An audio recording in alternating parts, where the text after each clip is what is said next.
Welcome and welcome back, beloved. Today we shall talk about the power of getting up. That is the comeback code. Fall down 7 times, stand up 8. Because the real measure of greatness is not how you fall, but how you rise. Life will knock you down, but destiny is reserved for those who rise again. Ladies and gentlemen, we all fall. Every one of us. We fail, we stumble, we get rejected, we get hurt, we get tired, and sometimes we even lose faith. The world doesn't prepare us for the fall. It glorifies success, wealth, and status, but it rarely tells us the truth. Even the strongest bleed, even the best break. But here is the good news. Falling isn't failure. Staying down is. There is a secret code written into every success story. That is the comeback. And today, I want to tell you that your story is not over. In fact, your fall might just be the beginning of your rise.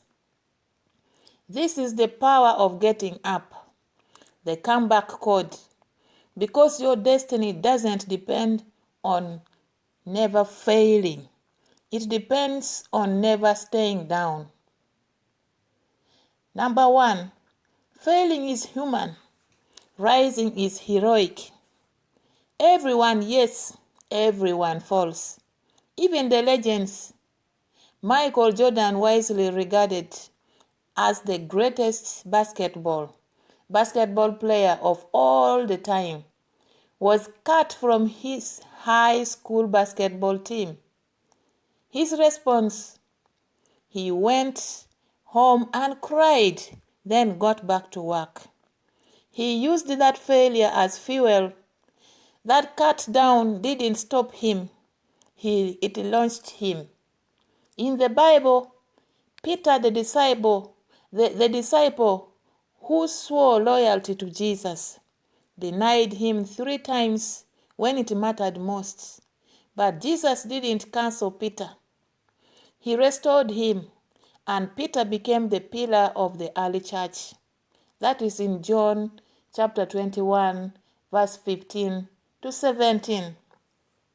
So here we learn that falling is not the disqualification of greatness. It is often the first requirement.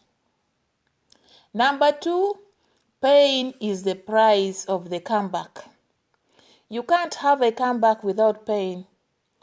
Pain is the pressure that builds resilience, the fire that refines character, and the mirror that reveals truth. Tyler Perry endured homelessness, rejection, and abuse before his first stage play ever succeeded. He failed repeatedly, but he kept going. Joseph in the Bible was betrayed by his brothers, sold into slavery, and thrown into prison for something he didn't do. But that prison became the pathway to the palace. That is Genesis chapter 50, verse 20.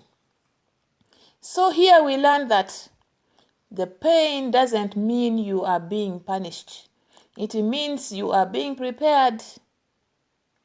Number 3, failure is feedback, not finality. Every failure speaks. It tells you what did not work.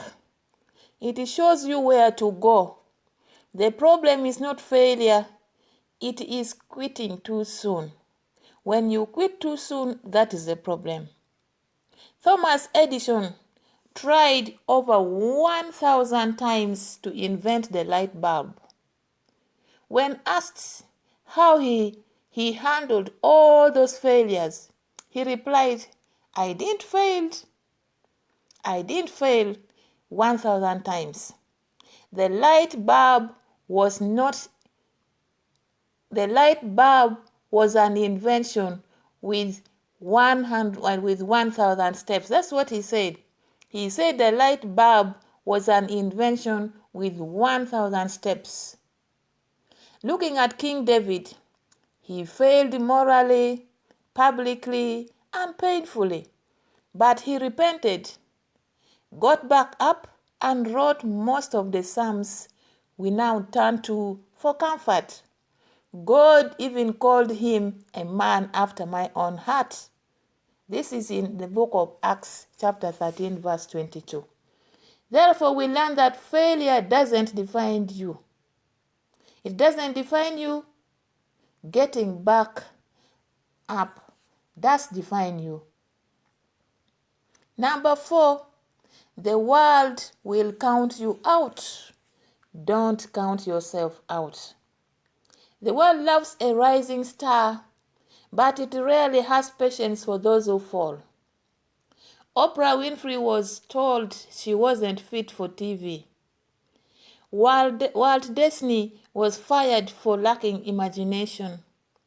The Beatles were rejected by record labels. They were all counted out until they came back stronger than ever. The woman caught in adultery in John 8 was thrown at Jesus' feet by an angry mob. She expected condemnation, but received compassion and a second chance. Jesus said to her, "Go and sin no more." Her comeback began with mercy. Therefore, here we learn that the world may write you off, but heaven still holds you up, holds your pen. Number 5, get back up, even if you are still bleeding. Some of you are wounded. You are tired. You have been betrayed. You have cried at night in silence. But let me tell you something powerful. You don't have to be healed to rise. You just need to decide to move. Nelson Mandela spent 25 years in prison. When he came out, he did not seek revenge. He led a nation. He was still healing, but he moved. He was still hurting, but he walked into history. Job lost everything, his wealth, his family, his health, but the Bible says the latter part of Job's life was more blessed than the first. This is in Job chapter 42 verse 12. So here we learn that rising isn't about perfection. It's about progression. Number 6, comebacks are built in private. Before the world sees your rise, you must win the private battles. Kobe Bryant would be in the gym at 4 a.m. while others slept. Serena Williams practiced persistently when no one was watching. Comebacks are crafted in hidden places where no one claps and no one sees. David learned to kill lions and bears in solitude before he ever faced Goliath. His victory in public was built in private. 1 Samuel chapter 17 verses 34 to 37. Therefore, here we learn that don't despise your quiet session. It's your comeback training ground. Number 7, the comeback is always greater than the setback. Your greatest pain may birth your greatest legacy. J.K. Rowling was broke, depressed, and rejected by multiple publishers before Harry Potter changed the world. What looked like the end of her story became the beginning of something legendary. Jesus' death looked like defeat. The cross looked like the end. But on the third day, he rose. That wasn't just a comeback. It was eternal victory. Luke 24. Therefore, here we learn that if your story isn't good yet, God is not yet done. Number 8, the comeback code. Keep moving forward. No matter how slow, just keep moving. The code is simple. Fall, learn, rise, repeat.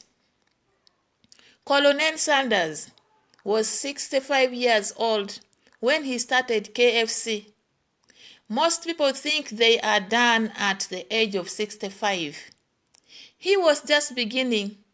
He was rejected 1,009 times before someone said yes. Paul was imprisoned, beaten, shipwrecked, but he kept preaching. In Philippians chapter 3, verse 14, he wrote, I press on toward the goal to win the prize for which God has called me. Therefore, here we learn that the code to the comeback is consistency. Don't stop. In summary, the comeback code in you are this. Failing is part of the process. That is 1. Pain is your teacher, not your end. Failure gives you data, not doom. And you are more than people's opinions. You can bleed and still rise. The private grind is preparing you. Comebacks are always bigger than setbacks. The only rule is don't quit.